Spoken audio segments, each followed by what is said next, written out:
Welcome to S99 TV news. స్త్రీ శక్తి పథకం అంటే కేవలం ఆర్టీసీ బస్సుల్లో ఉచిత ప్రయాణం మాత్రమే అనుకుంటే సరికాదు. పథకం ద్వారా ఒక్కో కుటుంబానికి ఎన్నో ఆర్థిక ప్రయోజనాలు కలుగుతున్నాయి. ఈ ఉదాహరణకు ఈ మహిళ కుటుంబానికి ఎంత ప్రయోజనం కలుగుతుందో ఆమె మాటల్లోనే వినండి.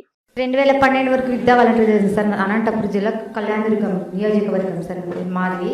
2012లో 30 మెంబర్స్కి టీచర్ చాలు, తోటి విద్యా వాలంటీర్ వద్దంటే అప్పుడు బయటకు వచ్చినా సార్. నేను ఏం చేయాలో ఆలోచించలేక బాధపడుతూ తర్వాత కళ్యాణదుర్గం సార్ అది మా గ్రామం దొడగట్ట గ్రామం సార్. ఆకుకూర వ్యాపారం చేస్తాను సార్.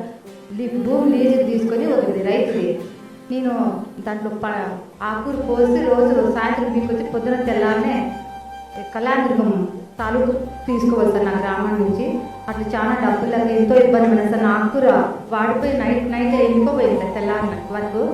మీ స్త్రీ శక్తి పథకం వల్ల నేను చాలా అప్ అండ్ డౌన్ ఛార్జీలు మిగులుతున్నాను. 2 అమ్మాయిలు సార్. ఒక పిల్ల డిప్లొమా చేస్తాను మదనపల్లిలో, ఒక పిల్ల సెకండ్ ఇయర్ పాస్ అయింది సార్. ఫీజు రిమెంబర్ పడింది. రానుపోని ఛార్జీలు రోజుకి నాకు 160 మిగులుతాను సార్.